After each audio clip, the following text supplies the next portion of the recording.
Assalamualaikum warahmatullahi wabarakatuh. Perkenalkan, nama saya Siti Halimah Sa'diyah, dipanggil Dea. Di sini saya melanjutkan untuk mereview buku Pengantar Studi Islam. Pada bab 3 ini kita akan membahas tentang objek studi Islam, yakni akidah dan syariat. Sebagaimana sebelumnya telah dijelaskan bahwasanya review buku yang kami lakukan ini ditulis oleh 5 orang penulis yang berasal dari Universitas Islam Negeri Surabaya.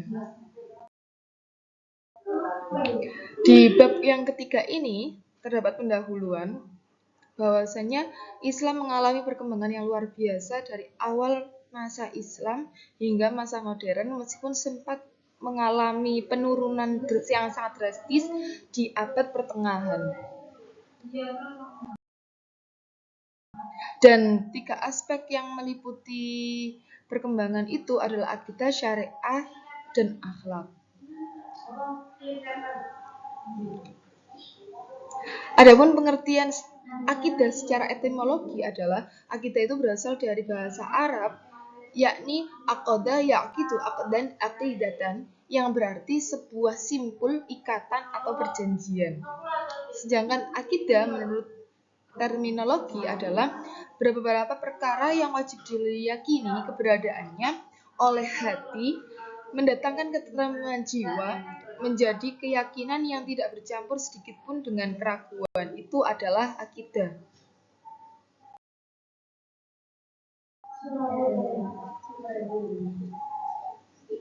Adapun untuk ruang lingkup pembahasan akidah, di sini saya menyimpulkan ada 4 ruang lingkup pembahasan akidah. Yang pertama yaitu ilahiyat.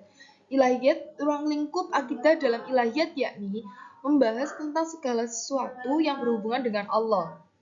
Jadi hakullah yang akan dibahas di dalam akidah, contohnya seperti kewajiban menjalankan sholat, menjalankan perintah, itu. Kemudian ada nubuat, yaitu pembahasan tentang segala sesuatu yang berhubungan dengan Nabi dan Rasul, yakni contohnya seperti melakukan kesunahan-kesunahan, ajaran-ajaran yang diajarkan oleh Nabi, atau pengimplementasian dari hadis-hadisnya Nabi. Selanjutnya rohaniyat, yaitu pembahasan tentang segala sesuatu yang berhubungan dengan alam metafisik. Berarti secara ruhnya kita, setiap pribadi orang itu memiliki hal-hal yang harus diperhatikan.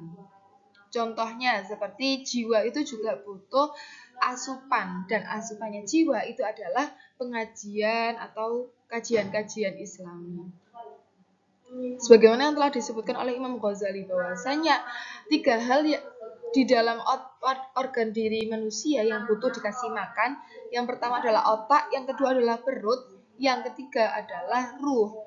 Sedangkan otak itu dikasih makan dengan pengetahuan atau pembelajaran, perut dikasih makan dengan makanan, sedangkan ruh itu diberi asupan makanan berupa kajian Islam terutamanya. Ruang lingkup pembahasan akidah yang keempat yaitu syariat, yaitu pembahasan tentang segala sesuatu yang hanya bisa diketahui lewat dalil naqli.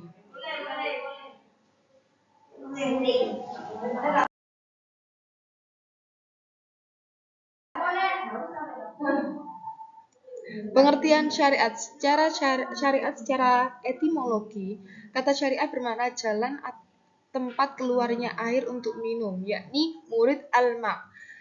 Sedangkan secara terminologi, syariat adalah segala sesuatu yang disyariatkan oleh Allah kepada seluruh manusia agar memperoleh kebaikan dunia dan akhirat. Pengertian hukum syariat sendiri adalah kumpulan norma-norma hukum yang merupakan hasil dari proses tasyri' atau menciptakan dan menerapkan syariah. Para ulama membagi tasyri' ke dalam 2 bentuk, yakni tasyri' samawi dan tasyri' wad'i. Adapun aspek hukum syariah itu meliputi ubudiyah, muamalat, atau ijtimaiyah. Jadi kalau syariat yang berhubungan dengan ubudiyah itu berarti syariat yang berhubungan dengan pengibadahan kepada Allah, menjalankan kewajiban kepada Allah, contohnya menjalankan sholat, menjalankan puasa. Sedangkan muamalat itu yang non-ubudiyah, contohnya seperti berjual beli, transaksi, kemudian akdun nikah, dan lain-lainnya. Perkembangan hukum Islam. Di sini perkembangan hukum Islamnya yang mengalami 6 fase. Yang pertama fase kerasulan dan kenabian, di mana hukum Islam itu mutlak berada pada Nabi. Andaikan ada kesulitan atau ada kesusahan atau kebingungan, maka langsung diputusi oleh Nabi. Yang kedua, fase para sahabat Nabi yang senior. Contohnya seperti Sayyidina Ali, Sayyidina Umar, Sayyidina Utsman, dan Sayyidina Abu Bakar, itu termasuk sahabat senior. Di mana Islam masih memiliki tokoh yang bisa memutuskan masalah tanpa menimbulkan banyak pertentangan, karena beliau-beliau adalah sahabat senior.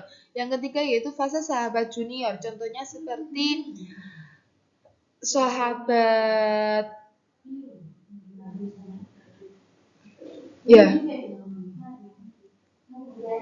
selanjutnya yang keempat, contohnya itu seperti sahabat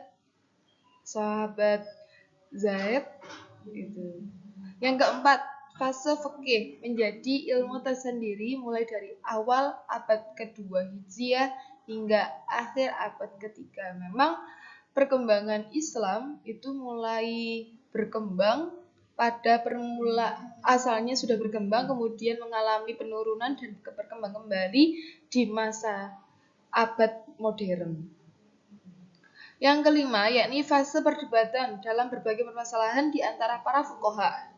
Memang banyak sekali khilaf-khilaf yang terjadi, terutama di dalam segi fuqaha atau fikihnya, sehingga disepakati bahwasanya madzhabul arba'ah atau madhab yang dianut oleh umat Islam itu berjumlah 4, madhab Syafi'iyah, Malikiyah, Ahmadiyah, sama Abu Hanifah atau Hanafiyah. Mulai dari awal abad ke-4 Hijriah hingga akhir masa dinasti Abbasiyah dan penaklukan Tatar pada abad ke-7. Yang ke-6, dimulailah masa taklid atau hanya sekedar mengikuti saja pada sampai dengan masa sekarang, itu adalah masa fase taklid. Kesimpulan dari yang ketiga, bahwasanya akidah Islam itu mencakup 3 aspek, yakni akidah, syariat, dan akhlak. Yang mana syariat di sini mencakup 2 aspek, yakni yang pertama ubudiyah atau ibadah, yakni hubungan manusia dengan Allah. Yang kedua yaitu muamalat atau ijtimaiyah. Muamalat dan ijtimaiyah ini mencakup jihad dan dakwah. Kemudian mencakup muamalah maliyah, ekonomi atau transaksi. Yang ketiga mencakup munakahat atau perkawinan. Yang keempat yakni mencakup pidana. Dari 4 cabang ini juga muncul beberapa subcabang yang lebih detail lagi. Ya, untuk pembahasan di bab 3 ini sampai di sini dulu. Terima kasih. Jangan lupa subscribe, like, dan share. Oke, dadah. Assalamualaikum.